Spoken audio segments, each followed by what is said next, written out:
a este lanzamiento un nuevo número de la revista Equinoccio, revista de psicoterapia psicoanalítica, en este caso en su volumen 5. Bueno, charlábamos con Laura antes de empezar, bueno, que estamos también con el equipo del Consejo Editorial. Estamos muy contentos de llevar adelante este encuentro que ve materializado un número que ha implicado el esfuerzo articulado del Consejo Directivo, de los autores, del equipo de edición, de los árbitros y de todos aquellos que han permitido hacer la difusión de la revista y la difusión de este encuentro.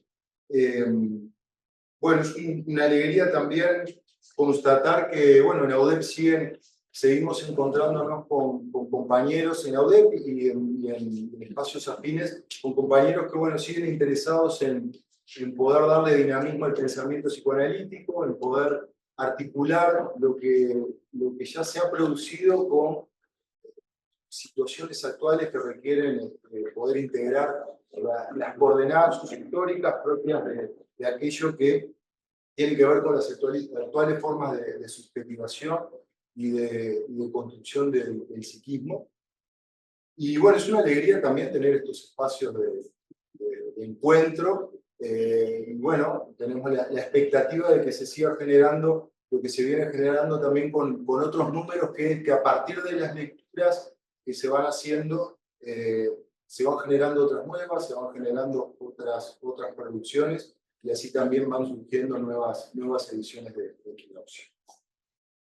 Bueno, el eje de trabajo de este año, ¿no?, es vínculo yo-otro mundo. Convocamos a los autores que han trabajado, ¿no?, reflexionando sobre el estatuto actual del yo y de la autoridad en el psicoanálisis. En el entendido de que, bueno, el ser humano se constituye en esta intersubjetividad, en este interjuego vincular, que tensiona también las categorías, pero también se tensiona en el contacto con el mundo, ¿no?, con ese campo el marco de la época. Un marco que ofrece un material representacional desde el cual moldearse y exige un poco la participación en las prácticas que dan lugar a la existencia, pero que también inciden en la subjetividad, tiene efectos en el psiquismo. Entonces, fue una convocatoria que ha tenido como una buena receptividad en los autores, han llegado muchas propuestas que ya están materializadas en este número y otras que están en proceso de revisión para el otro número del año, como también para publicación. Entonces vamos a tener como la dinámica en esta actividad de diálogo entre autores. Es una modalidad de trabajo que venimos implementando desde hace varios números, porque pensamos que es la oportunidad también de un encuentro entre los autores que puedan reflexionar, dialogar, convocados por esta temática. En esta oportunidad invitamos a Humberto Yaquelo, Estefanía Molina y Claudia Rodríguez Maristán. Ellos tendrán 15 minutos para poder exponer sus reflexiones. Vamos a ser bastante estrictos, estábamos hablando antes con los tiempos, para dar lugar al diálogo, al intercambio con los autores que están presentes aquí, que también nos acompañan a través del Zoom, y con el público en general. Entonces, en primer lugar, voy a presentar a Humberto Yaquelo. Humberto de la UDEF, integra actualmente el grupo de psicoanálisis relacional en el área de adolescencias de la UDEF, Es miembro asociado del capítulo de la Asociación Internacional de Psicoterapia y Psicoanálisis Relacional, IARP, México, y forma parte del grupo de estudio y del taller de escritura del IARP, México. Participa del grupo relacional ibero-latinoamericano de psicoterapia y psicoanálisis griego.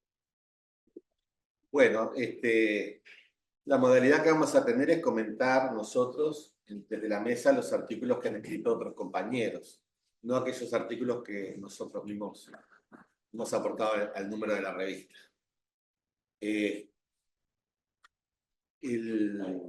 título de la revista es Vínculos, yo, otro, mundo. Y es una temática, la del vínculo, que no es nueva en la UDEP, pero también que nos es propia a los que habitamos el Río de la Plata, porque mientras muchas veces cuando leemos literatura internacional se habla de la relación analítica, o lo interpersonal, o lo relacional, nosotros desde los años 60, 70, en estos lugares se habla del vínculo terapéutico, vínculo de pareja, vínculo analítico. Y entonces, ayer encontré este libro, que son las conferencias de Enrique Pillón Rivière en la Asociación Psicoanalítica Argentina, de 1956. Porque acá en Uruguay y en Argentina todos sabemos que aparte de las instituciones psicoanalíticas existe una gran escuela de psicología social. Y quizás algunos de ustedes, o de los que están, hayan participado de Uruguay, de CIFA, SUTEFA, la Escuela Pillón Rivière, sobre todo a partir de los años 80, o del 84, cuando se pudieron retomar las actividades grupales, por caída de la dictadura. Y entonces, Pillón en su pensamiento fue, como todo pensador, fue cambiando y modificando sus definiciones, pero con a veces misterio de lo que es el vínculo, me aprovecho de una definición del año 56, que dice que es la manera particular en que un sujeto se conecta o relaciona con el otro o los otros, creando una estructura que es particular para cada caso y para cada momento, y eso se llama vínculo. Después, como era propio de esos años, se habla de la espiral dialéctica, de la tensión entre lo objetal, intrapsíquico y lo interpersonal, y se va como afinando la definición. Año 56. Blecher también ese aporte. Antes los Baranger en ese sentido hablan del campo dinámico, la sesión analítica como un campo dinámico. Racker en el 58 habla de la transferencia recíproca. Es decir que desde estos lugares, mucho tiempo antes se pensó o se estuvo pensando en las relaciones con los otros. Seguramente episodios históricos como la persecución por la dictadura de Onganía, la NUCE, la dictadura aquí militar, afectaron de alguna forma en la profundización en esta línea, porque Pillón lo llama psicología social, y todo lo social podía ser peligroso o sedicioso en potencia. Bueno, entonces nos encontramos con algunas dificultades, como si es posible hablar de psicoanálisis vincular. Nosotros lo hacemos comúnmente en el Río de la Plata, pero en otros lugares no. Y hoy estamos en la actualidad, en la revista hay varios trabajos que tienen que ver con lo relacional y el psicoanálisis relacional. Uno de los trabajos que me toca comentar es el de Sandra Queirolo. Habla de los dispositivos interdisciplinarios actuales en la clínica del niño. Eso recoge un trabajo de Sandra en la clínica del niño, en Montevideo, de unos 20 años, y ella formula ese trabajo, que lo escribió y lo reescribió un par de veces, la necesidad de contar, cuando se abordan niños con alteraciones del desarrollo, dificultades de aprendizaje, con equipos técnicos móviles y estrategias móviles de abordaje de las situaciones clínicas. Y plantea la necesidad de poder trabajar con el polo del niño y su familia, polos interpersonales del niño y su familia, del equipo de trabajo, con formación de equipos de trabajo ajustados a la clínica que el niño requiere, y valora mucho el trabajo de reflexión grupal, de ese como soporte de la propia clínica, por el enriquecimiento de las miradas y incluso por el tema de la transferencia del niño y de poder trabajar un poco poder trabajar coordinadamente, ¿no? Una visión más integral. Plantea que el equipo se debe autoorganizar y es necesario ese intercambio sostenido. Y también hay una cosa que es una realidad que depende también, porque me parece que fueron como un dispositivo ideal. Y eso depende también de cada centro de atención múltiple. En nuestro país hay muchísimos centros de atención múltiple y el Estado brinda una prestación que hace que en Montevideo existan cientos de clínicas para niños privadas, de equipos interdisciplinarios, de psicólogos, psiquiatras, sobre todo psicopedagogos, maestras especializadas, psicomotricistas, fonoaudiólogos, y se brinda la prestación de esos niños. A veces en situaciones económicas, porque yo pensaba en la elección de trabajo de Sandra, digo, son tan exiguas lo que le pagan a los profesionales que realmente la pretensión de tantos equipos y tantas horas de trabajo a veces será posible, a veces no, porque la prestación es baja y además intermedia el centro en lo que recibe el pago los profesionales.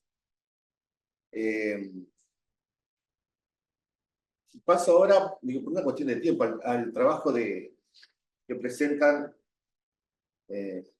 Karina Hackenbuch y Graciela Roca, que nos trae el tema de los funcionamientos autistas y las sensorialidades a enlazar. Ellas se preguntan si corresponde a una revista que plantea el tema de la relación del yo con el otro y con el mundo, si es pertinente introducir el tema del autismo, porque normalmente desde una mirada de afuera vemos a esos niños, muchas veces los sentimos como que están viviendo en su propio mundo y con pocas capacidades de comunicación. Pero todos sabemos que los funcionamientos autistas son muy dispares, singulares cada uno, y hay una variabilidad muy amplia en los funcionamientos y en la capacidad de conectar. Me parece que es interesante este artículo para todos, más obviamente los que están en la clínica del autismo. Es un trabajo muy interesante y muy actualizado, porque hace referencia a Golse y a los últimos avances en neurociencias para el estudio de autismo.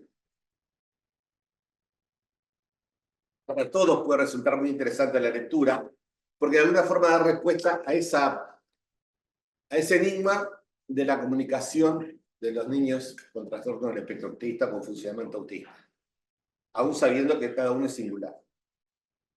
Y en primer término ellas hacen, Karina y Graciela, hacen un recorrido con los conceptos de Golse sobre sensorialidad y el concepto de lazo sensorial, y nos van introduciendo un poco en poder entender o pensar cómo es que el niño con funcionamiento autista va integrando las experiencias del mundo, ¿no? O las experiencias.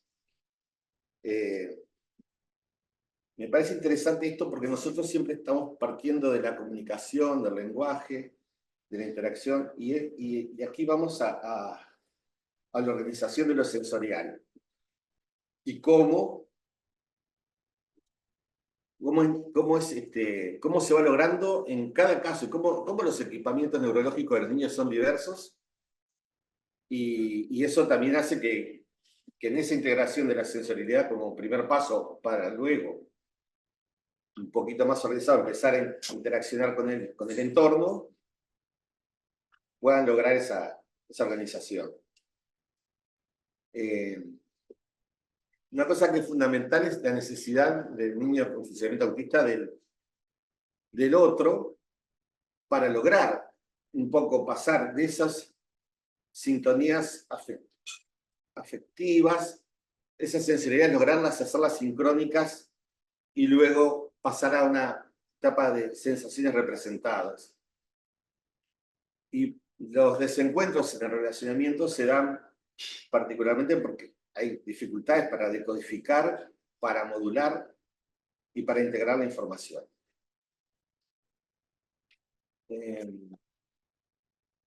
Se plantean si estas condiciones, estas características de la sociedad actual, de la tecnología, de alguna forma fomenta o ha impactado de alguna forma en lo que sentimos a veces, que es como un aumento del número de autismos, del trastorno del espectro autista.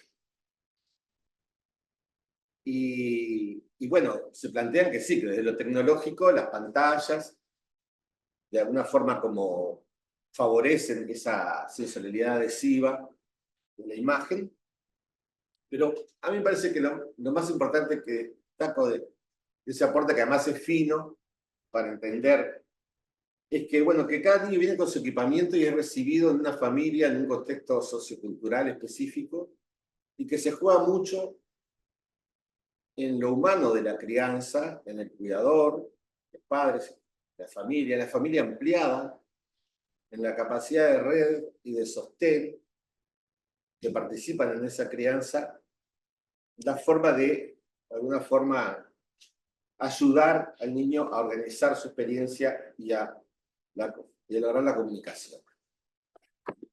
Me llama un poco la atención porque cuando todo depende de la imagen que tengamos nosotros interna de lo que es el autismo.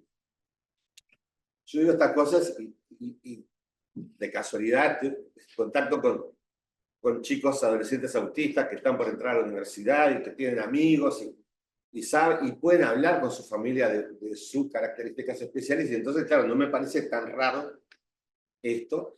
Y también en algún momento, hace muchos años, alguna vez entramos a algunos pisos y estaban los niños atados.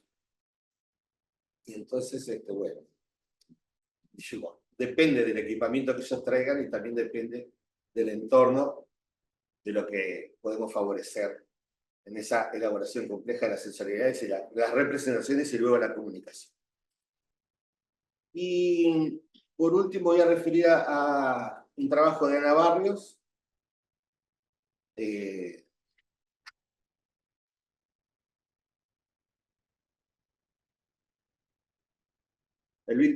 vínculo terapéutico como algo humano, humanizado y humanizante. Creo que una cosa muy valiosa destacar que este artículo ella lo escribe en el 1994. ¿Y cuál es la situación? La situación del psicoanálisis o del setting analítico que primaba en nuestro país, en el Río de la Plata, donde teníamos el modelo de un analista poco participante, neutral, abstinente, una relación asimétrica marcada por la no satisfacción, el modelo de un inconsciente dominado por impulsos que pugnaban por pulsiones, que pugnaban por hacer irrupción en la realidad, como ese modelo de mente aislada. Y un inconsciente que es un hombre culpable.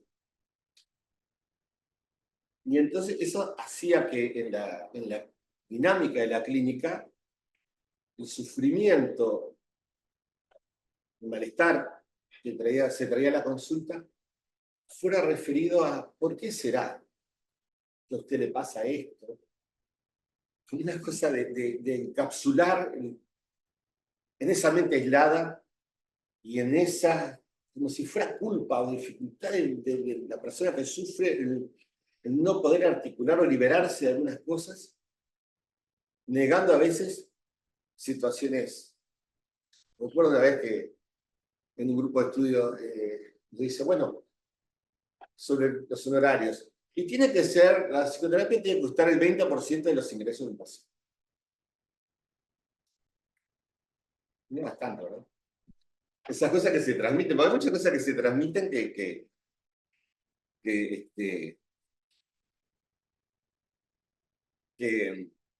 y hablaba de la dosis, no me acuerdo en este momento, hablaba de la dosis, y así como el antibiótico requiere cierta dosis para que sea efectivo, también los análisis requerían de una frecuencia semanal para que realmente fueran efectivos. Me da otro psicoanálisis, y bueno, y Ana Barrios, en el 94, se plantea la necesidad de rescatar en el vínculo terapéutico como un encuentro humano, donde a través de la empatía y ponerse en el lugar del otro, a través de la integración de afectos, se logra realmente un contacto íntimo, en el sentido de que la persona sienta la confianza de sentirse comprendido por el otro y que puedan pensar juntos eso que trae la consulta, y que puedan pensar juntos qué están codeterminando, co-creando en la situación analítica de ese vínculo terapéutico.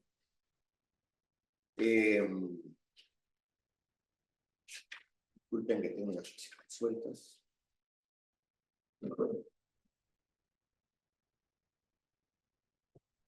Claro, no puede ser la interpretación de la transferencia como algo repetitivo, vinculado a la historia, sino como pensar, bueno, en ese sentido hablábamos de campo dinámico, pensar en qué estamos co-creando, qué es lo que está pasando en esta relación entre terapeuta y paciente, qué influencia recíproca establecemos, siempre sin perdernos del tino de que es una relación que reviste una mutualidad, porque hay una influencia recíproca horizontal, pero que hay una verticalidad que tiene que ver con la simetría,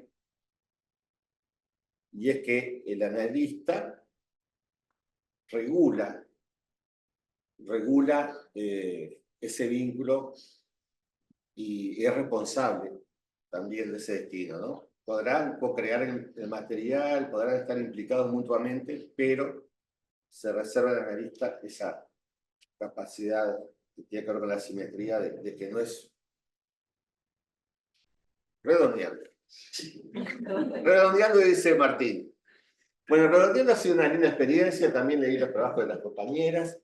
Me decía al principio, dije, sí, me ofrecieron, dije, sí, pensando que iba a comentar la entrevista inmediata, me dije, con gusto. Pero bueno, estoy en manos de las compañeras y de ustedes también, para intercambiar luego sobre los trabajos y todo aquello que yo no dije, ustedes tienen a decir.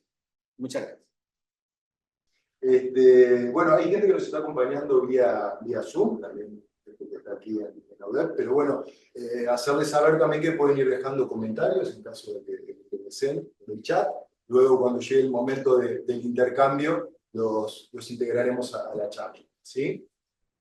Bueno, la siguiente comentarista de la revista es Estefanía Molina, es magíster en Género y Políticas de Igualdad, egresada de la Facultad Latinoamericana de Ciencias Sociales, licenciada en Psicología, egresada de la Universidad de la República, especialista en Psicoterapia Psicoanalítica, egresada de la Asociación de Psicoterapia Psicoanalítica, doctoranda en Psicología por la Universidad de Ciencias Empresariales y Sociales, diplomada en Género y Políticas de Igualdad, Claxo, Uruguay, diplomada en Embarazo y Maternidad Infantil en América Latina y el Caribe, y cursa el diplomado en Inclusión Educativa TDAH y TEA, psicólogo de Uruguay y la Universidad Internacional de Valencia.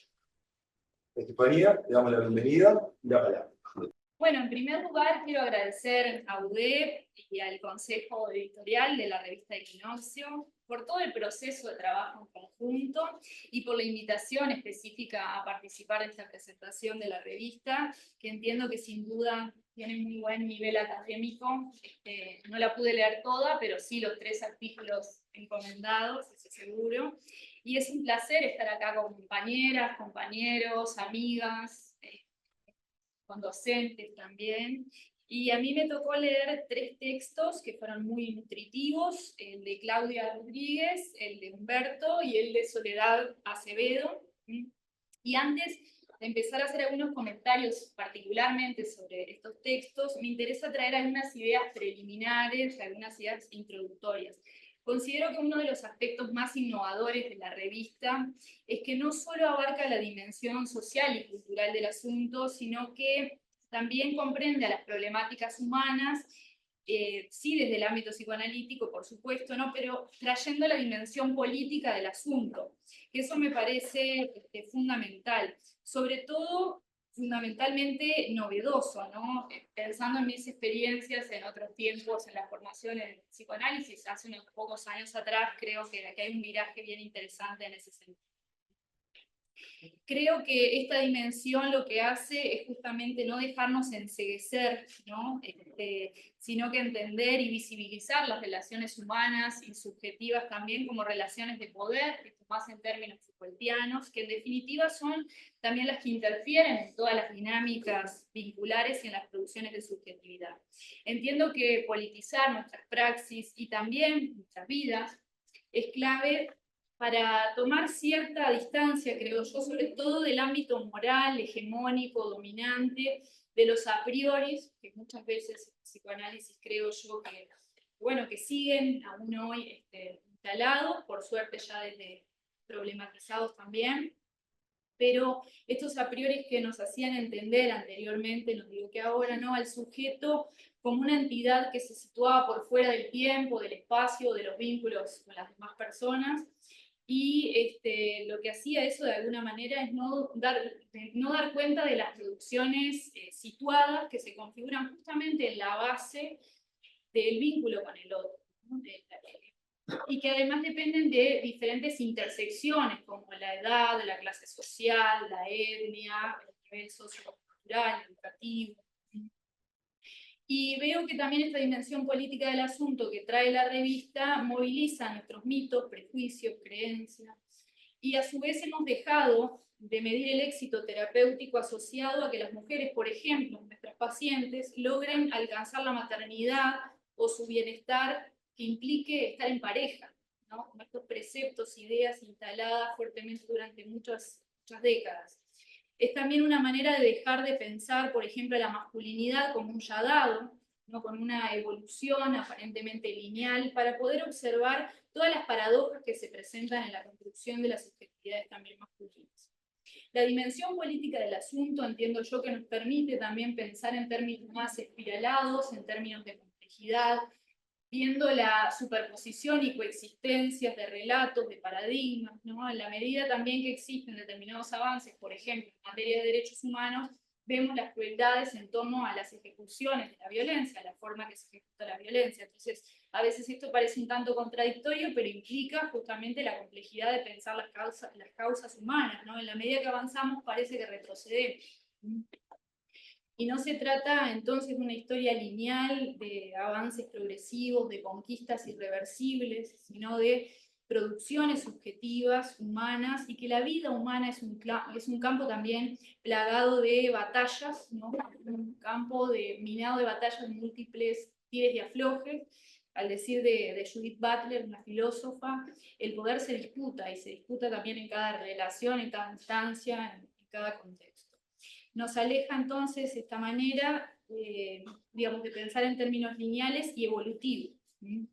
Otro asunto que me parece importante es pensar sobre nuestro pensamiento. Yo creo que nuestro pensamiento es una de las instituciones menos pensadas, ¿no? Y cómo pensamos también implica cómo pensamos en resolver lo que acontece. Entonces es muy importante pensar sobre nuestro propio pensamiento. El pensamiento que nos precede sabemos que es el que está basado en certezas, en categorías binarias, el pensamiento de la modernidad, de la lógica aristotélica, de lo uno y de lo otro, que esta lógica también lo que genera es destrozos subjetivos a mi manera de ver, porque se puede estar de un lado o del otro sin espacio para el entre, que es un poco lo que yo trato de problematizar también en el artículo que escribo. Y bueno, yo no voy a hablar de mi artículo porque no es la idea, pero me parece también importante traer algo que es obvio, pero por obvio justamente lo tenemos que relatar, volver a traer, que siempre lo que planteamos es simplemente un recorte, es un fragmento. Ningún diálogo, ninguna teoría, ninguna técnica tiene la capacidad en sí misma de explicar todas las problemáticas, en este caso humanas. Todo conocimiento está ciertamente agujereado, es parcial y corresponde a uno de los tantos modos de ver y estar en el mundo en un momento dado. Asumo que dialectizar también los diversos campos disciplinares, que es lo que hace esta revista, así como reemplazar ese saber cerrado y estático, posibilita un conocimiento mucho más abierto, dinámico, es decir, complejo, aunque siempre fisurado. De lo contrario, creo yo que se puede bloquear fácilmente el pensamiento crítico y tender a las generalizaciones. El consejo editorial en esta revista, Equinoccio, propone en su volumen 5 el tema de los vínculos yo-otro mundo, planteaba Humberto, invitando a reflexionar sobre la relación entre el yo y la otredad. Se busca explorar cómo las categorías influyen en la subjetividad y el psiquismo en las dinámicas actuales, y cómo los discursos sociales contribuyen a la formación también de los sujetos. Esta edición también considera cómo los contextos culturales definen las nociones de semejanza y de diferencia. Se analizan situaciones clínicas, posturas de psicoanalistas, cuestionamientos de las implicaciones, se aborda no solamente la clínica con adultos, sino también con las infancias, como planteaba también Humberto, con niños y niñas, desde la interdisciplinariedad. Se hacen presentes también en el diálogo, bueno, destacadas psicoanalistas que realmente después, bueno, voy a hacer algún comentario al respecto, pero me pareció excelente esta presentación. Y una vez dicho todo esto, ahora sí voy a pasar a hacer un comentario de cada uno de los textos. El primero es el de Claudia Rodríguez, que se titula Tranquila abuela, tengo short debajo de la pollera. Es muy creativo el título. Yo creo que el artículo aborda las diversas formas en que las mujeres actuales se enfrentan a los mandatos. Nos enfrentamos a datos y estereotipos tradicionales de género, explorando las diversas tensiones intergeneracionales en la clínica psicoanalítica, destacando la desobediencia como un medio positivo para romper las prácticas patriarcales. Eso también me parece fundamental.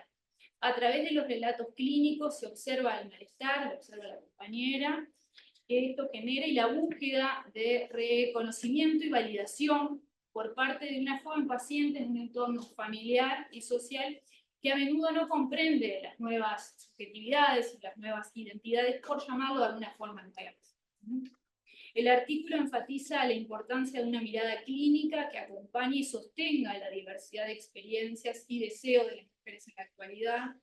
Esto también nos invita a leerlo, promoviendo el trabajo sobre la culpa, que es estructurante en nuestra subjetividad, en la subjetividad de las mujeres, y los mandatos dominantes para dar lugar a la expresión de diversos deseos y ser sujetas de deseos finalmente. Y bueno, una de las preguntas que nos hacemos también en la clínica es, si abandono la culpa, ¿quién soy? Esa es una gran pregunta que nos tenemos que hacer las mujeres también. Tal como menciona la autora al hablar de una paciente que busca una alternativa para poder realizar una actividad que deseaba, pero que no era lo esperado para su género, que era treparse un árbol, recuerda una anécdota en el espacio de terapia, en la cual le dice a la abuela, tranquila abuela, tengo el short debajo de la pollera, ¿no? Intentando apaciguar a una mujer de otra época y va dando lugar a lo diverso, como dice la autora. Me hace pensar también en la creatividad de las mujeres como categoría social para movernos de acuerdo a nuestros deseos, más allá de las imposiciones y más allá de las limitaciones que hemos transitado a lo largo de la historia de la humanidad. Entonces, esto hace a nuestras fortalezas y a nuestra creatividad, creo yo, en esta desobediencia de alguna manera que a veces se asocia más al género masculino, pero yo creo, y pensando en términos reduccionistas, que es mucho más asociada al género femenino. Así que es un hermoso texto, gracias por eso. Después, otro de los textos que me tocó leer es el de Soledad Acevedo, que no sé si está acá. ¿No? Ah, ya. Bueno, un gusto, Soledad. Creo que te conozco de algún lado. Bueno, bueno, en este trabajo la autora analiza la habilitación social del posicionamiento erótico y sexual en los adultos mayores usando la película La vida empieza hoy, de Laura Mañán, como medio para analizar la causa. La autora plantea que históricamente la vejez ha sido vista desde un enfoque biologicista y reduccionista. Sin embargo, a partir de la segunda mitad del siglo XX, esto también lo trae Soledad, se introdujo la idea del envejecimiento como un proceso. Y esto ha permitido una visión más integral sobre la vejez y más dinámica, pero de todas maneras, actualmente se tiende también a desexualizar a los adultos mayores, limitando el derecho a desear y a ser deseados. Eso me parece también clave lo que dice la Soledad también menciona cómo la película muestra a un grupo de adultas mayores que explora su sexualidad en un taller, enfrentando y cuestionando prejuicios y estereotipos, sobre todo, bueno, adultocéntricos, pero también basados en el género, ¿no? Y es también un texto que discute cómo el psicoanálisis, o que trae en escena, cómo el psicoanálisis y el arte pueden contribuir a una comprensión más amplia acerca de la sexualidad en la vejez, destacando la diferencia entre sexualidad y genitalidad. Y también trae al placer como una perspectiva no limitada a la reproducción. Eso también es fundamental porque sigue siendo aún hoy un eje de sujeción. Bueno, y también el texto de Soledad me lleva a la reflexión de que las personas adultas mayores dejan de producir, dejan de importar a nivel social. Lo que no se consume en un universo capitalista tal vez deja de tener sentido, deja de ser algo vital, y las vejeces representan muchas veces cargas para la economía y la productividad de los países, también pensándolo más en términos capitalistas. Y a nivel simbólico esto se puede visualizar claramente en el análisis que hace Soledad, donde en esta sociedad se prioriza la juventud, sabemos, como un ideal. Así que muchas gracias también, buenísimo.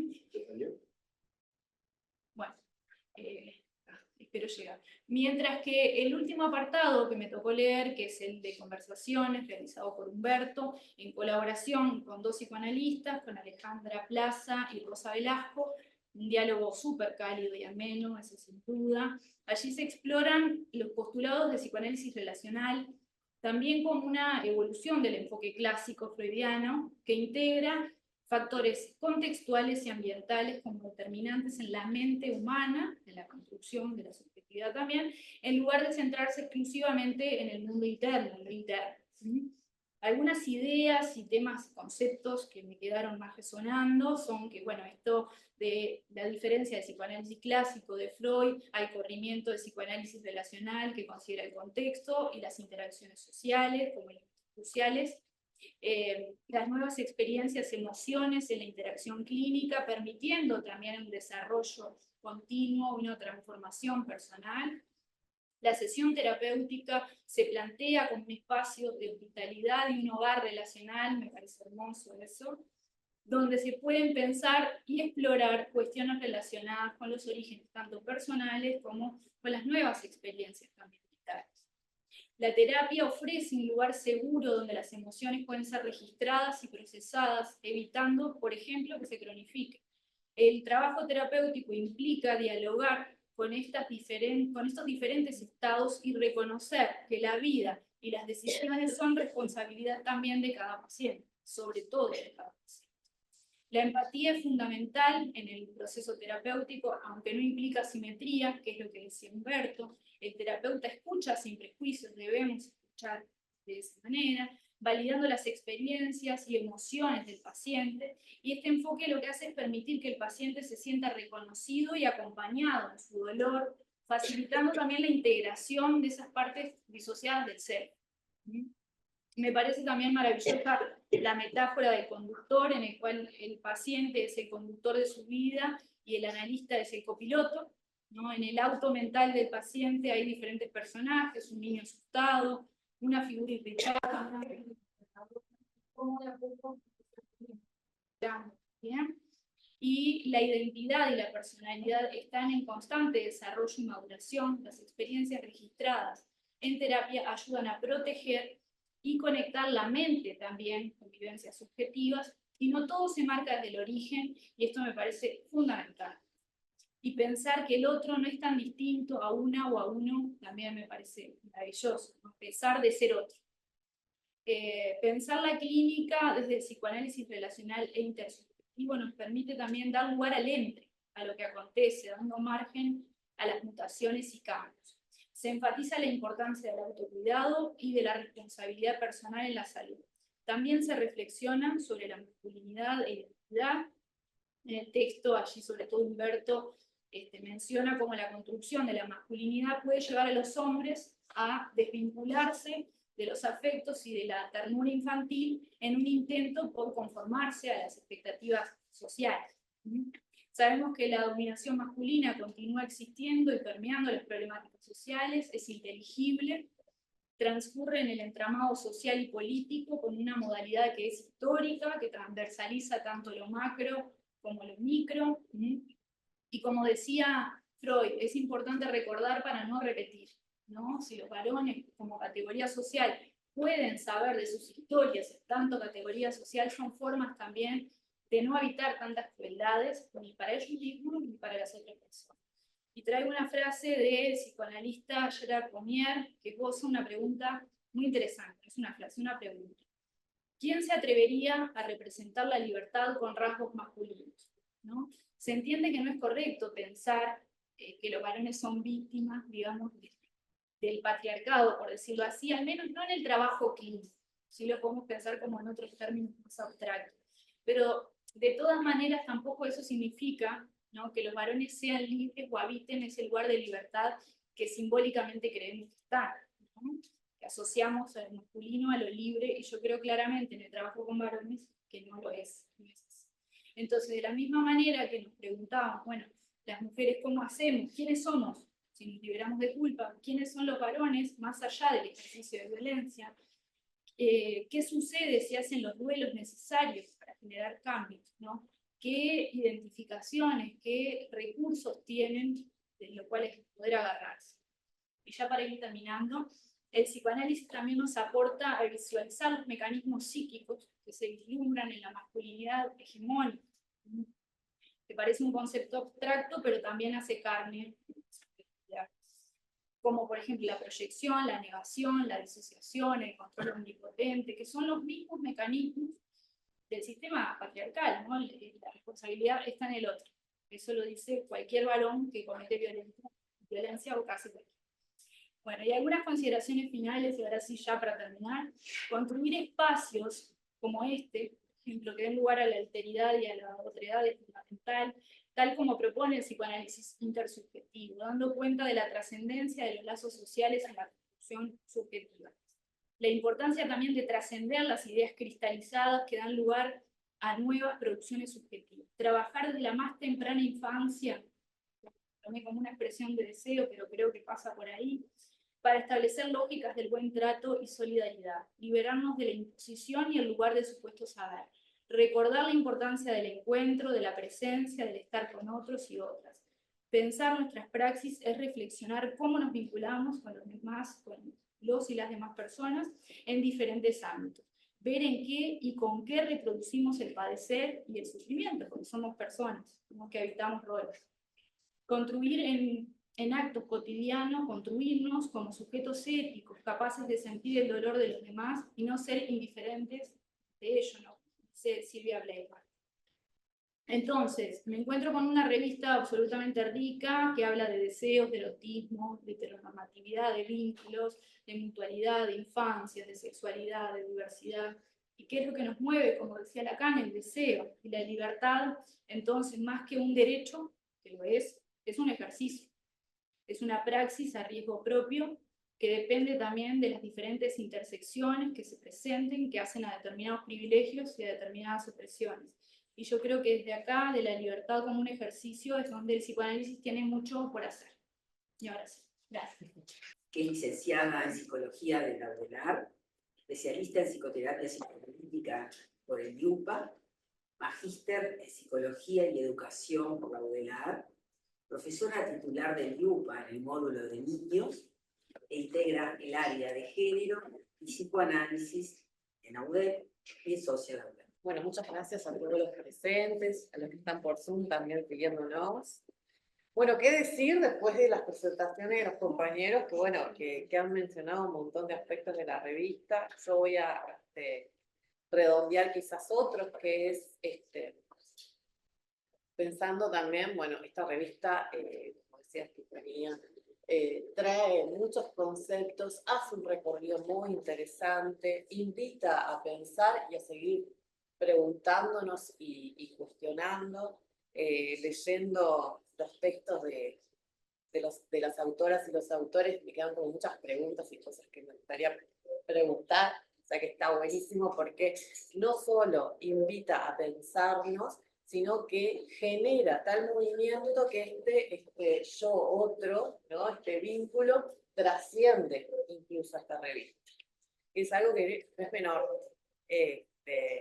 Y por ahí también pensando en los artículos, también cómo nos animamos cada vez más y esbozamos cada vez más nuestras prácticas, nuestro accionar, nuestro estar con un otro, qué es lo que nos está sucediendo, que no es menor, porque muchas veces nos cuestionamos, bueno, ¿qué pasa dentro de los espacios terapéuticos? ¿Qué pasa en el trabajo con el otro? ¿Cuánto nos animamos a mostrar nuestro quehacer y a cuestionarnos en lo que estamos realizando? Y creo que a lo largo de esta revista se logró también equilibrar estos aspectos, que no son menores. ¿Sí? Así que bueno, después todo lo demás yo les quedo a los compañeros, así que no voy por ahí. Voy a ir rápidamente a hablar de los 3 artículos que me tocaron en esta ocasión. El primero de ellos es el de la compañera aquí presente, Estefanía Molina Torterolo, el problema de la dominación, víctimas y victimarios y pensar el entre. Es un artículo que hay que sentarse, hay que leerlo, tiene mucha profundidad, hace un recorrido muy interesante, ya que ella lo que intenta mostrarnos es, bueno, cómo problematizar estas nociones de víctima y victimario desde una perspectiva no solo psicoanalítica, sino también filosófica y de género. Y en el marco que no es menor de los derechos humanos. ¿Sí? Por ende, tiene un nivel de complejidad al momento de sentarnos y leerlo, más allá de que ella plantea que quedan aspectos por fuera y que de cierta forma es un recorte, ¿no? de este momento, de lo que está pudiendo pensar en este momento, pero me encontré con un artículo que es sumamente interesante para ir profundizando y dándole luz a muchas cosas de las que quizás hablamos y otras que felizmente dije, qué interesante esta otra mirada para pensar aspectos hasta desde la masculinidad. Entonces, Estefanía lo que nos trae en este artículo, a partir de su práctica con personas adultas que han vivido situaciones de violencia, es como interrogarse este binomio, ¿no? de víctimas y victimarios, ¿no? No solo desde lo discursivo y lo material, sino como muchas veces este binomio también termina englobando una necesidad y una exclusión, ¿no? Es algo muy complejo porque cuando hablamos de víctima inmediatamente pensamos en un victimario, eso que genera que quizás estos conceptos quedan como totalizados, muy lineales, y ella lo que intenta decirnos, bueno, pero hay un entre, hay ciertos intersticios que hay que empezar a mirar, que a veces se nos escapan, que tenemos que poder pensar en la actualidad, qué complejo que es esto. Trae, por ejemplo, citando a Foucault, cómo en la actualidad también la dominación biopolítica nos atraviesa, y plantea algunos ejemplos, ¿no?, de algunos movimientos que quizás pueden ser más reaccionarios, conservadores o fundamentalistas, y cómo estos movimientos se rebelan contra aquello que puede intentar mostrar o empieza a dar los esbozos de una alteridad o una diversidad, y trae el ejemplo de no te metas con mis hijos. ¿Sí? Cómo esto va planteando o busca enfrentar esta alteridad de, bueno, de otras políticas, ¿sí? Que tienen que ver con el género, que tienen que ver con las mujeres, que tienen que ver con los movimientos LGTB+, ¿sí? Y se queda en un esbozo de que, muy totalitario, de que esto debe ser así.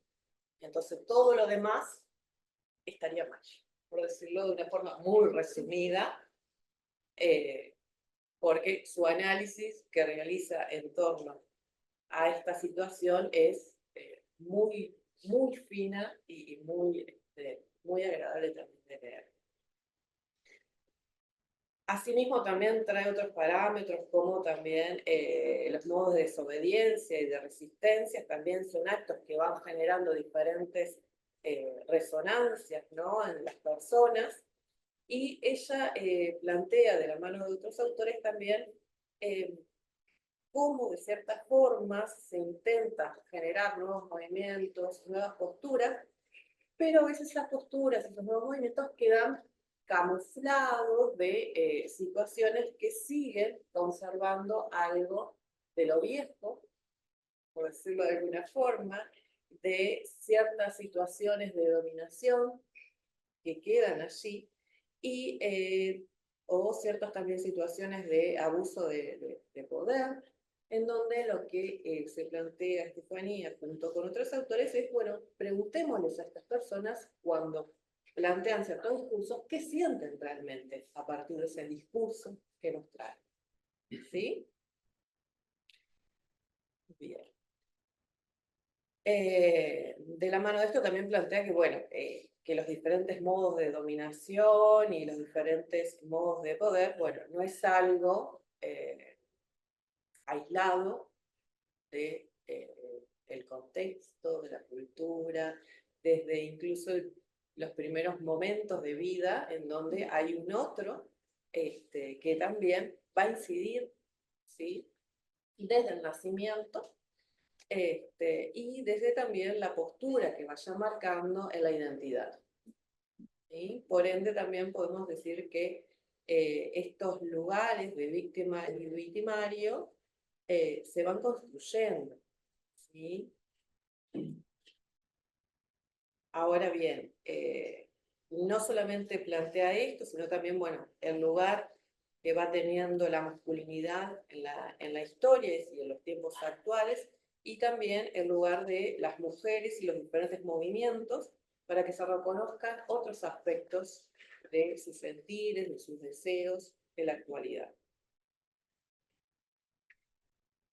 Voy a destacar una frase que me gustó mucho, que ella plantea, dice, de construir diversos mandatos imperantes a los cuales las personas están expuestas, puede entenderse como un criterio mismo de salud mental.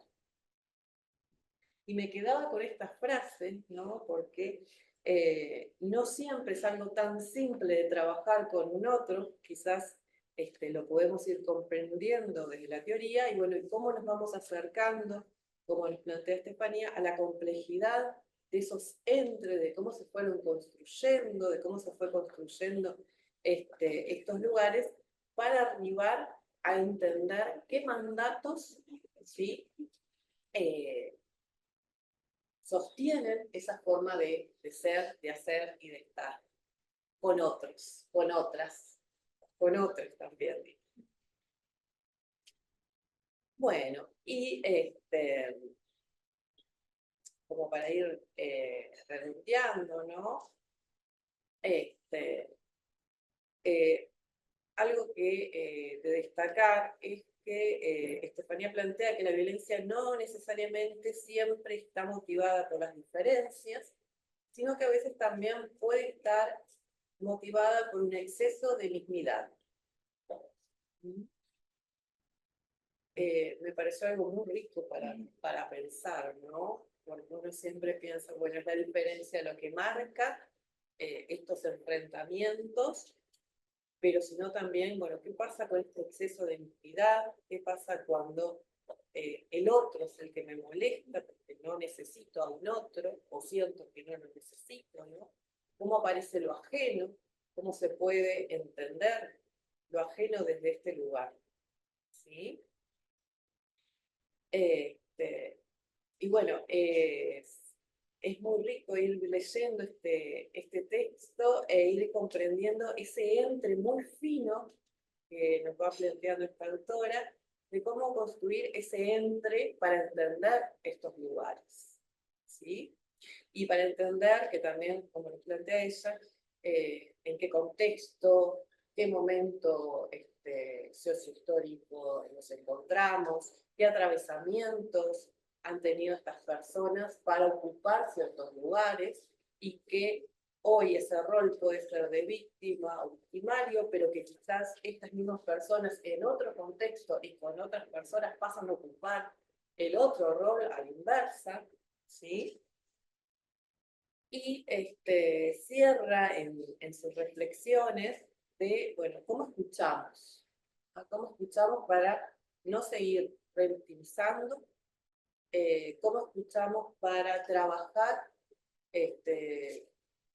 con esos otros que llegan a la clínica? Y la importancia, como dice, no solamente de trabajar con la víctima, sino también con los victimarios para que, bueno, no se reproduzca y no se siga repitiendo estas situaciones y se pueda hacer un trabajo en profundidad y más real y necesario también. ¿Ya? Bueno, voy muy rápido. Diego Monetti nos propone su artículo que se llama Jugar con otros, psicoterapia grupal psicoanalítica con niños. Diego en este artículo lo que nos muestra es un dispositivo diferente, un dispositivo de el trabajo con niños, ¿sí? Pero desde la grupalidad. Trae lo que es un grupo abierto de psicoterapia psicoanalítica y cómo a partir del juego colectivo estos niños pueden generar otras formas de vincularse, potenciar la creatividad, ¿sí? En este artículo plantea este dispositivo y cómo él lo ha ido trabajando junto con un par, ¿no? Plantea, bueno, que siempre tienen que haber dos para sostener este espacio, ¿sí? Y bueno, nos propones también qué tipo de derivaciones se pueden atender en tal espacio y siempre dice, bueno, que no sean demasiado disruptivos, porque si no se hace imposible ese trabajo. Y este dispositivo que él trae es de niños entre 6 a 11 años, en periodo de latencia. A partir de allí da una consigna en donde también dentro de esta consigna hay un marco de confidencialidad y de respeto y se plantea la no agresión como límite. Él va planteando en este artículo cómo cuando estos niveles de agresividad comienzan a subir, bueno, allí los terapeutas tendrán que coordinar para poder bajar esas situaciones y que se genere un espacio para seguir trabajando, ¿sí? Y también, bueno, hace una lectura interesante de cuál es el rol del coordinador para que este grupo funcione y cómo los niños van tomando diferentes lugares y la importancia de jugar con otros. Trae una escena que es muy rica de tirar el chiquito. Los invito a leerlo porque es muy, muy interesante lo que sucede en esa escena y ahí rápidamente nos pone en situación de cómo se lleva a cabo este dispositivo de la grupalidad con niños y niñas. Y también, no menor, porque esto lo trae como una experiencia en un marco institucional, la lectura que hay que hacer de la transferencia institucional cuando esto se da, también trae, no menor, qué sucede con los padres, las madres, los referentes adultos en este espacio y con estos niños. Y bueno, rápidamente, por favor, Martín, porque no puedo... Me falta el último, así voy. Bueno, Rosa Silver nos trae la investigación en psicoterapia psicodinámica, juicio clínico e instrumentos. Tengo muchas preguntas sobre esta investigación, sobre las herramientas, sobre la triangulación que se genera en este estudio. Y es un estudio que es muy interesante porque lo que realiza la autora, que fue también la investigadora, toma la percepción de cambios, de los cambios que puedan tener estos pacientes durante el proceso de un año en una psicoterapia dinámica semanal.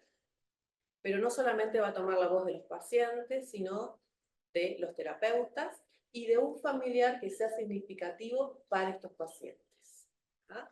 Este estudio se basó o tomó como muestra a 10 pacientes con sus familiares y 4 psicoterapeutas, en donde la autora tuvo un rol de investigadora y este rol fue como observadora participante. ¿Sí?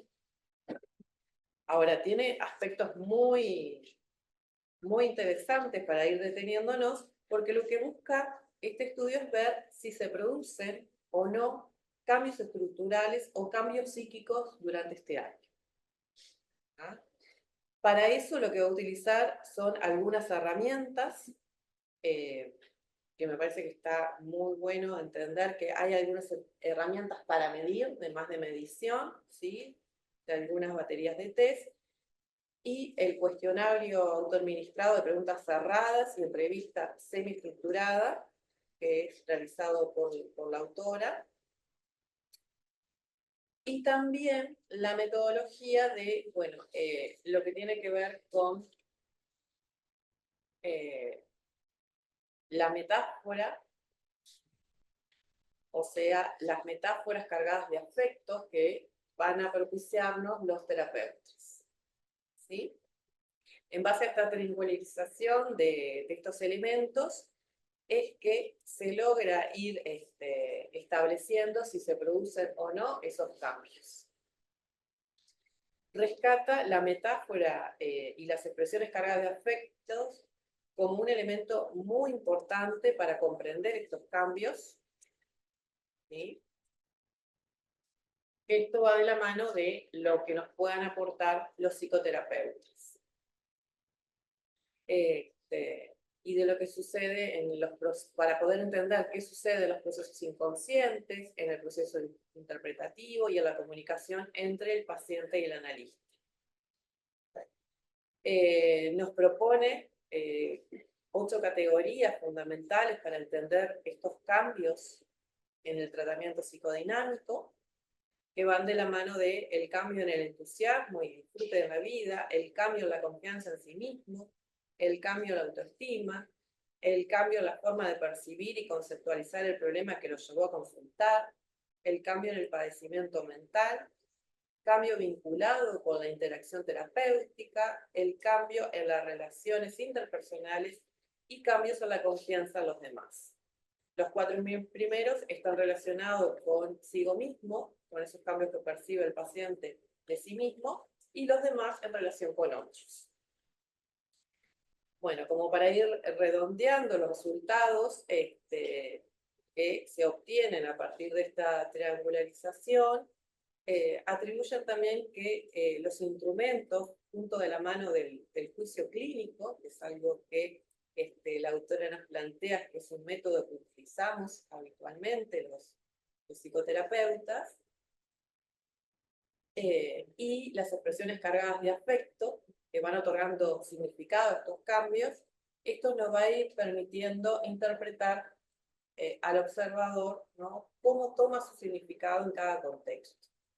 Y cómo podemos hacer esa lectura, no solo a partir de las herramientas que nos ayudan a medir, porque como les decía, se aplicó al principio, al final y a los 6 meses, sino también el juicio clínico que traigan los terapeutas para entender si se produjeron o no cambios.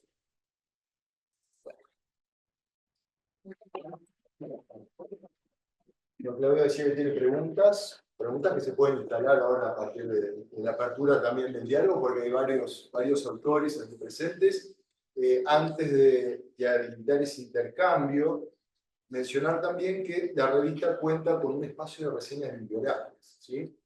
Que son una invitación a la lectura de textos recomendados. En este número hay 2 muy interesantes reseñas. Vamos a reseñar la reseña, pero sí vamos a mencionar un poco la línea de las mismas. Mariana Pío reseña el libro Paralem da Contratransferencia o Analista Implicado. Es un libro cuyo eje es la contratransferencia y compila una serie de artículos con autores clásicos que han trabajado sobre este asunto y el diálogo con producciones contemporáneas. Los invitamos a leer la reseña y, por supuesto, a leer el texto recomendado. Y tenemos otra reseña también, ¿verdad? ¿No? Sí. La otra reseña es de Mauricio Clavero, sobre tesis sobre una domesticación, de autores Camila Sosa Villada. Las 2 reseñas cumplen muy bien con la función de la reseña de invitar a la lectura. La de Mauricio realmente uno lee y dice, quiero comprar el libro. Yo voy a simplemente como leer 2 frasecitas de él que me parece que a mí me invitaron a la lectura. Dice que nos sumerge la autora en las vivencias de una familia performada por las disidencias, con protagonistas que no tienen nombre y se definen por sesgos. La actriz travesti, el abogado homosexual, el hijo adoptivo, VIH positivo.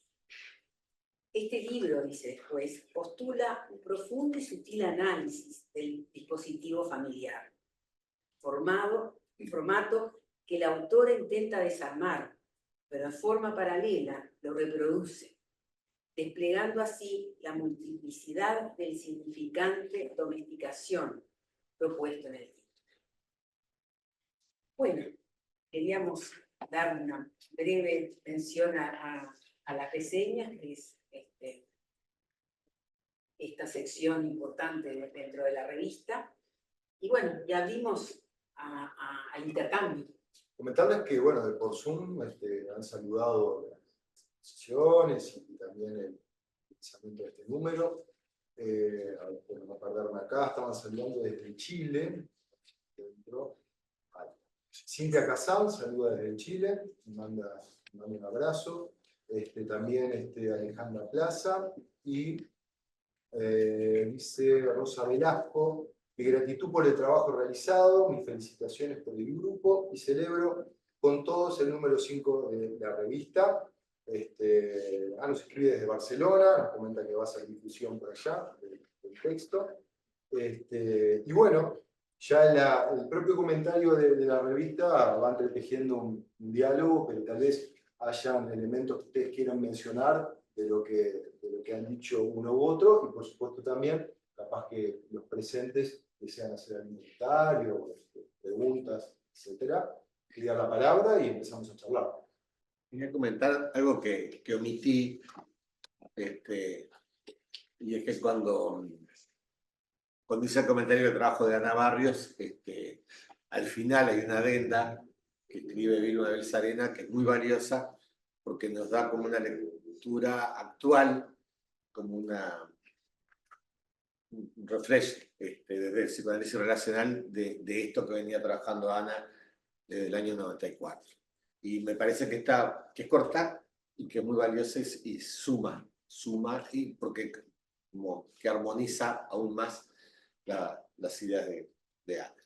Bueno, algo de lo que yo quería plantear era, fui muy rápido con el artículo de Rosa, perdón Rosa, porque hay un montón de elementos que me parecían como muy interesantes para seguir pensando, y como psicoterapeutas psicoanalíticos también, de esta producción del cambio y del cambio psíquico, ¿no? ¿Cuántas de estas herramientas que tú nos traes en este texto y que fuiste utilizando en tu tesis doctoral, podríamos quizás también como implementar algún grupo de estudio para ver, bueno, con los pacientes qué es lo que sucede, cuánto se puede utilizar de ello, porque me parecían como herramientas muy ricas. Después a posteriori las estuve mirando y dije qué interesante como para poder comprender por dónde vamos, qué elementos también podemos ir como reafirmando, y bueno, y pensando también en el IUPA, ¿no? Y en esos procesos que son más breves que realizan los estudiantes, cuántas de estas herramientas también se pueden utilizar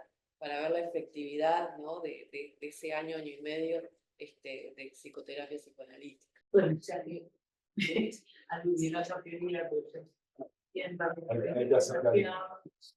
perdón, bueno, ya que mencionaste mi artículo,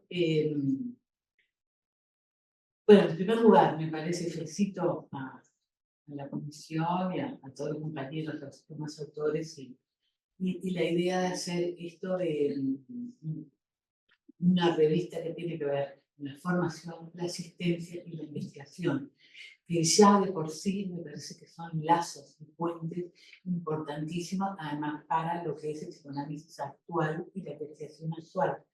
Y justamente en el artículo, que es pequeño en relación a la tesis doctoral, que muchas áreas, que había muchos puntos distintos en este intento ver justamente si se puede, si los instrumentos de medida clásicos de investigación que miden el cambio desde una tercera edad, un tercero, se puede triangular con la percepción de cambio que tienen los protagonistas de un proceso psicoterapéutico. Estamos, por supuesto, el paciente, el terapeuta, pero también un tercero, yo elegí en este caso, un familiar que además, curiosamente, es algo muy poco, en el momento que yo lo hice no estaba, era cero investigación en eso, y acá nada, algo con los niños, con padres, algo con los nada, en el mundo, muy poquito. Ahora hay un poco más, pero es como también una mirada desde alguien que observa el proceso. Y en realidad el objetivo principal de la tesis y de este artículo es trazar puentes, contribuir a tender puentes entre la investigación y la clínica. O sea, mi trayectoria es básicamente clínica, de veterana me dedico a la investigación, y claro, a veces choca de repente el lenguaje de la investigación y está, en realidad, en este momento hay muchísima investigación en psicoanálisis, no es como en otro momento que habían verdaderas, podríamos decir, ataques, controversias, pero acérrimas entre investigación y clínica. Y hoy, si bien se pueden mantener, hoy lo que más se tiende a ver la complementariedad, ¿no? Y está ubicado en cada uno de los campos, sirve para ver otras cosas, pero la clínica alimenta la investigación y la investigación alimenta la clínica. Eso es como, hay investigación que prueba eso justamente, ¿no? Es algo que, y es más, se lo menciono, no sé si en el artículo, pero que la APA, es la Asociación de Investigación Americana, es la que hace las normas APA, todo eso, tiene una importancia fundamental. En este momento valida muchísimos métodos, o sea, plantea que todos los métodos son válidos y complementarios. No es o sea, los instrumentos duros de otras ciencias y le da una importancia fundamental al juicio clínico, algo impensable hace 20 años. Entonces, yo, además en esto, sufrí como se sufre de hacer una tesis doctoral, pero el disfrute fue ir con la mira abierta de un investigador, porque yo me empatamé varias veces, pero para mí, bueno, es el método deductivo, abductivo, y encontré un hallazgo, mi director de tesis fue Ricardo Bernardi, lo debo a él, y Adela le volviste Duarte porque fue en la UBA, el método abductivo, que yo no tenía la más pálida idea de lo que es. ¿Y qué hace este método abductivo? Bueno, es nada más ni nada menos desde lo particular, que es lo que hacemos nosotros con el método clínico, el juicio clínico. Yo cuando descubrí eso me sentí, ahí fue algo muy lindo de seguir cuando uno investiga, encuentra, ¿no? No va con ya preguntas predeterminadas que sí va, pero no va a encontrar lo que piensa que va a encontrar, ¿no? Se encuentra con sorpresas y eso es lo lindo. Y bueno, y ahí me sentí como pez en el agua. Es lo mismo.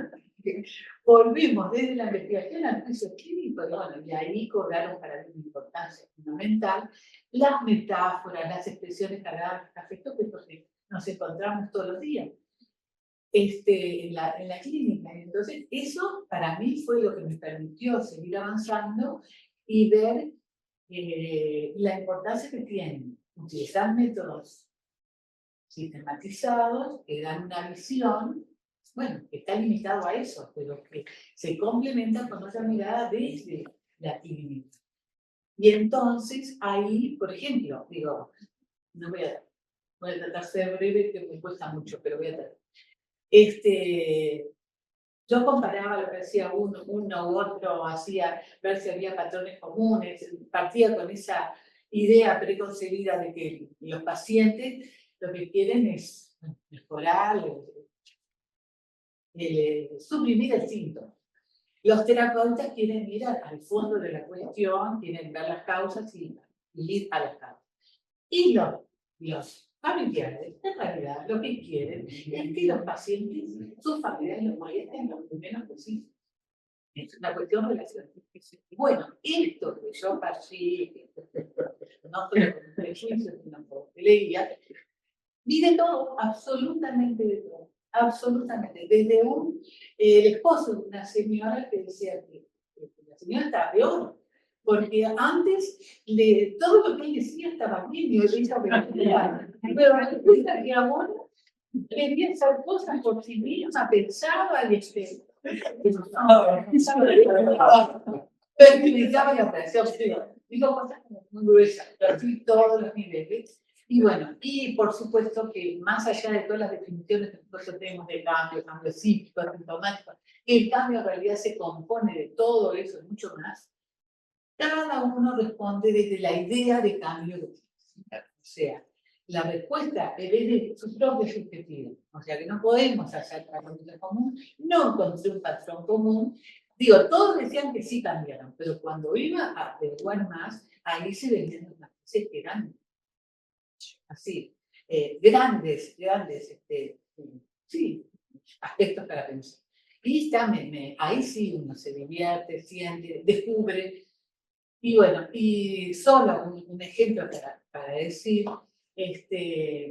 por ejemplo, ¿no? Una señora, y que estaban los tres de acuerdo, la paciente, el terapeuta y el familiar, que había cambiado, sin ninguna duda. Entonces, la paciente decía, por ejemplo, también del día a la noche.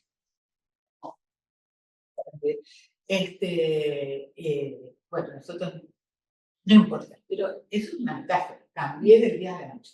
Ahora, alguien que cambia desde la luminosidad del día a la oscuridad de la noche es exactamente y conscientemente está diciendo que siente que no cambia nada. ¿No? Que se empeoró. O sea, de esas cosas matices, cantidades. Pero yo lo que quería resaltar justamente en esta cuestión del puente, como el juicio, o sea, que no hay oposición entre una investigación, y el juicio clínico que usamos, y esto fue gracias a encontrar un método que poco usado y que para nosotros, para la psicoterapia, es fundamental. Bueno, es cosita nomás, y te agradezco mucho, muy buena la reseña. Y el cambio, por eso el cambio en este momento es, se entiende como global, o sea, se puede empezar con un cambio sintomático y pasar a un cambio psíquico, cultural o viceversa. En este momento se integran mucho. Y muchas gracias por haber invitado a la oportunidad de publicar este tracito de relaciones de redes. Muchas gracias. Hay algunos comentarios acá en el chat. Olinda Serrano saluda desde Lima. Dice que es muy sugerente todos los comentarios para poder leer la revista. María Nelly Rodríguez también saluda, muy interesante la presentación de los artículos, variados, ricos aportes que abordan temáticas muy actuales y genera mucho interés la lectura. Estela Barrios también saluda, dice felicitaciones al Consejo Editorial y a los autores por el esfuerzo de concretar este número de la revista. La presentación motivó la curiosidad para encontrarnos con este ejemplo. Quiero comentar una cosita porque varias intervenciones o comentarios que leíste son de integrantes del Comité Científico Nacional e Internacional de la revista. Es decir, por ejemplo, Linda y Cintia son dos integrantes de este comité que también colaboran con la revista, y me parece que es importante agradecer el trabajo y la disposición que siempre tienen para cuando les solicitamos distintas cosas y asesoramientos.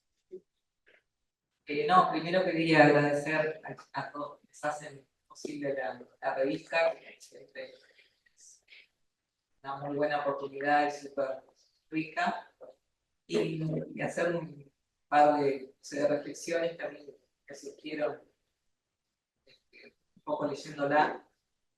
Uno es en relación como a la importancia, por lo menos es mi lectura muy atravesada por el trabajo, desde donde veo la clínica, la importancia que adquiere varios artículos, también parte del conversatorio que se hace Humberto con las dos colegas, Gana y Catalana, y también la reseña de Mauricio sobre el cuerpo, ¿no? Con los cuerpos, cuerpos disciplinados, residentes, cuerpos, ¿no? De la vejez, con el tema de lo sexual, de lo erótico. O sea, interesante, no es abordado en realidad, ¿no? Sí, ahí está. Bueno, la reseña de Mauricio, ¿no? También el cuerpo desde la sensorialidad, ¿no? El respeto del cuerpo del otro, la construcción que hace Blechman, ¿no? Del semejante y la no apropiación del cuerpo, no sé. Seguramente haya los corpus, diferentes corpus teóricos, el grupo, ¿no? Como construye su presencia,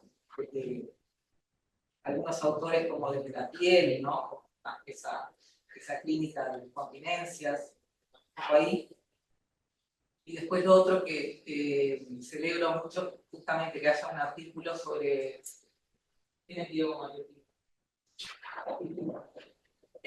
sobre los grupales, ¿no? Que mucho se trabaja, como decía Humberto, bueno, desde las clínicas que tienen convenios con EPS o a nivel mutual, pero poco se piensa y menos se escribe, ¿no? Sobre los dispositivos grupales, y muchas veces se los, como vos decís, se toma como un recurso menos valioso, ¿no? Que terapia individual o solo pensado desde lo económico, el ahorro de tiempo, de espacio, etcétera.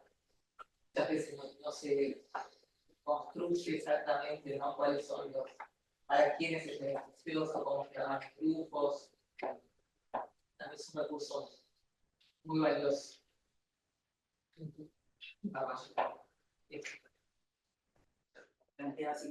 Hago un comentario chiquito porque me quedaba con el texto de Diego, perdón si fui muy rápido, Diego, pero me quedaba pensando justamente en esto que dice Karina, ¿no? La grupalidad no es algo que se incursione tanto, y cuando las mutualistas piden terapias grupales o de niños, al leer este texto yo me quedaba pensando, bueno, qué bueno que estaba las instancias de poder tener entrevistas también con algún familiar, saber, porque en realidad la mutualista lo que pretende es que directamente los niños sean derivados a un espacio grupal sin previas entrevistas familiares, y eso hace que quizás muchos psicoterapeutas estén reacios a utilizar el dispositivo, cuando es un dispositivo que puede ser muy rico, pero no se tienen algunos otros elementos en cuenta para llevarlo a cabo. Y además que tenías esto de, bueno, lo institucional, ¿no? El atravesamiento institucional, cómo se juega cuando estos grupos están dentro de una mutualista, ¿no? Que hay otro acompañamiento diferente que cuando se hace en las clínicas particulares, ¿no? O la grupalidad queda desde otro lugar más desdibujada, que como lo trae en este dispositivo que está muy lindo y muy bien acompañado y armado por ti, Diego.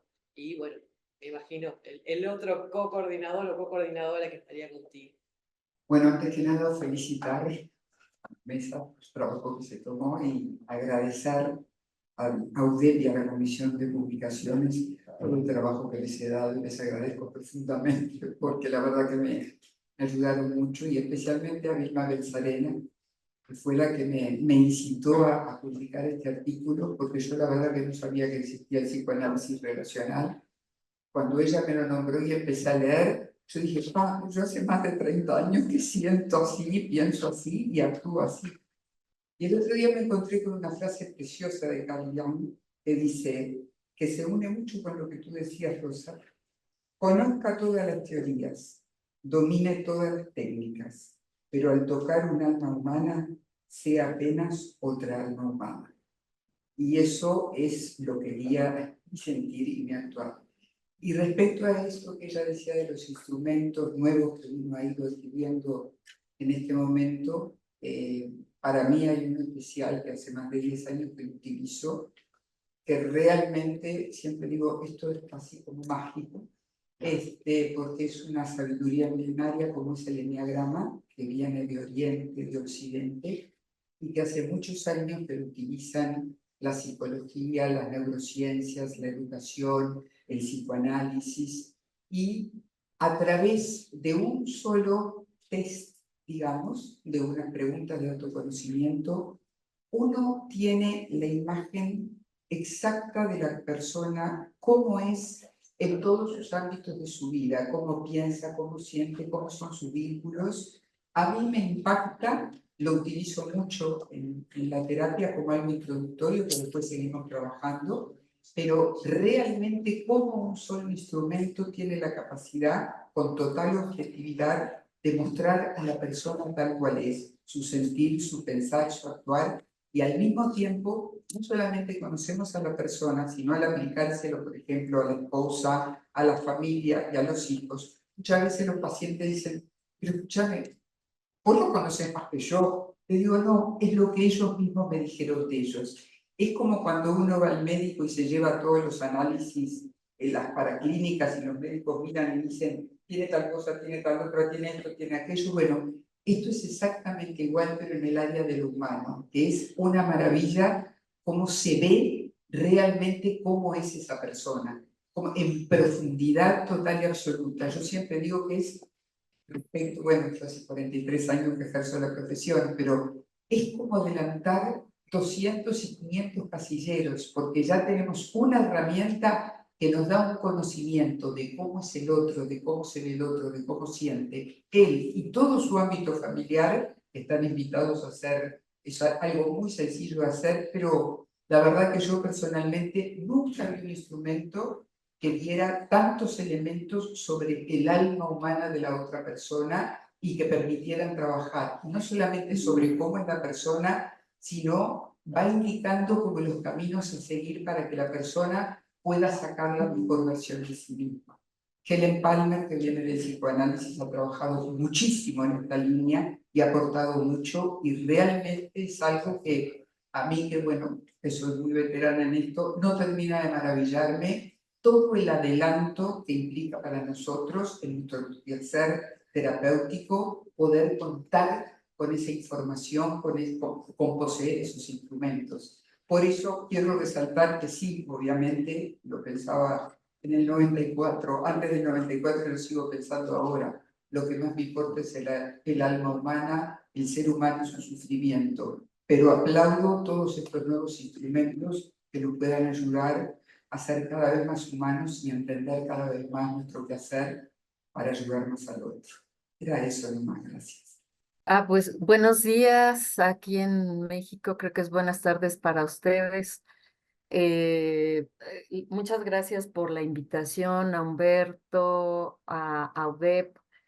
Realmente me siento muy honrada de estar aquí, o sea, me parece muy productiva la revista y además, bueno, disculparme por haber tenido que salir un momento, es que tengo una paciente que no pude mover, además que estoy regresando de un congreso y bueno, tenía que verla, ¿no?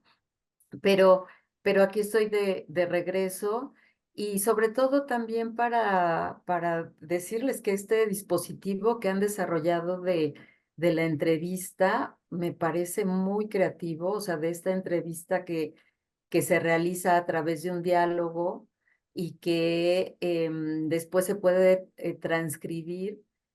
Creo que es un aporte a una forma de hacer un artículo más fresco, más interesante, bueno, no más interesante, pero sí más espontáneo y que puede también capturar la dinámica de la relación, que es una cuestión importantísima. Entonces, eso quiero agradecerles y reconocerles por un lado, ¿no?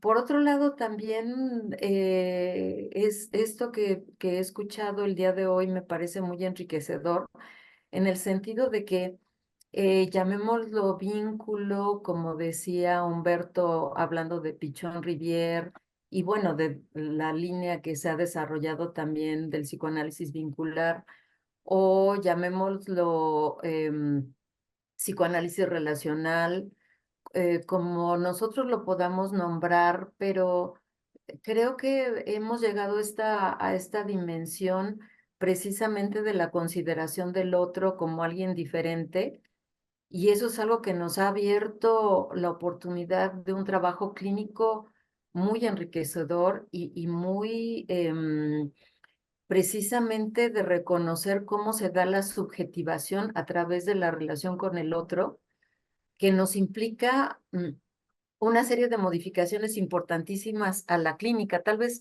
espero no estar repitiendo algo que ya hayan mencionado, pero bueno, es una idea que quisiera recalcar. Ese respeto a la diferencia es algo clave para la situación que vivimos en el mundo, hablando también del tema que nos convoca en este momento. O sea, estas dicotomías tan terribles que estamos viviendo y que tienen que ver con la falta de consideración de quién es el otro y de aceptar la diferencia, ¿no? Que nos lleva también al cuestionamiento a veces de hasta dónde podemos aceptar la diferencia cuando hablamos de precisamente uno de los trabajos que comentó Humberto de la humanización, pero lo que nos sucede en la actualidad es la deshumanización, ¿no? Creo que estamos arando una tierra importantísima en la parte humana en relación precisamente a esta cosificación que se está dando en la sociedad y precisamente esta cuestión de no tomar en cuenta al otro como persona, como humano, sino usarlo de acuerdo a las conveniencias de cada persona, o sea, con las guerras que ahora vivimos tan terribles y esta destrucción de lo humano con tantas cosas terribles, ¿no? Entonces, o sea, esta tarea clínica a través del trabajo que hacemos en esta conexión en donde nos implicamos y nos involucramos como humanos y como humano el otro, me parece una cosa clave que trae el psicoanálisis relacional y por supuesto el vincular también. Entonces, creo que ese trabajo también de reconocernos a nosotros como humanos que sufrimos y que esas heridas son herramientas, curiosamente, ¿no? O sea, estas heridas, nuestro propio sufrimiento también son herramientas de trabajo que nos ayudan a entender y conectarnos con el sufrimiento del otro y a decirle, ahí estamos, ahí estoy contigo, no estás solo en esto. O sea, yo también estoy contigo y estoy también compartiendo este dolor, pero poniéndolo al servicio de que haya una situación de cambio, ¿no? Entonces, bueno, espero no ser repetitiva con lo que ya han mencionado, pero sobre todo va mi agradecimiento y reconocimiento para la revista. Muchas gracias, Humberto, también por tu invitación. Bueno, y bueno, ese es mi comentario. Gracias, Alejandra. Bueno, tendríamos que ir cerrando, da ganas de seguir, pero es hora de terminar. No sé si alguno de ustedes quiere hacer algún comentario. Si no... Comentario haría, pero daría para mucho entonces. Bueno, antes de terminar, dos cositas muy breves. Una tiene que ver con invitar a escribir. Están abiertas la recepción de trabajos. La fecha límite es el 15 de julio para el segundo número, pero de todas formas sigue abierta la posibilidad de enviar trabajo, porque también está la otra forma de publicación, que es la publicación continua. Y bueno, sí, es la misma convocatoria. Durante este año queda abierta esta convocatoria. Después, algo más interno de la comisión, que estamos despidiendo 3 compañeras que tenemos que agradecer y reconocer todo el trabajo que hicieron con nosotros. Y también damos la bienvenida a otros compañeros. Entonces, por suerte, tenemos algunos más también. Así que... No que las despedimos. No, había realidad. bueno, Estando de la bienvenida. las compañías que van a dejar de tener como un lugar fijo en la comisión, porque algunas van a quedar quizás como en un rol más de asesoría, son Victoria Patrón, María de los Ángeles Maceda y María Belén. Ellas 3, bueno, tienen motivos suficientes y muy lindos para hacer un paso al costado en este consejo editorial. Y le damos la bienvenida a Leticia Pombo y a Diego Monetti.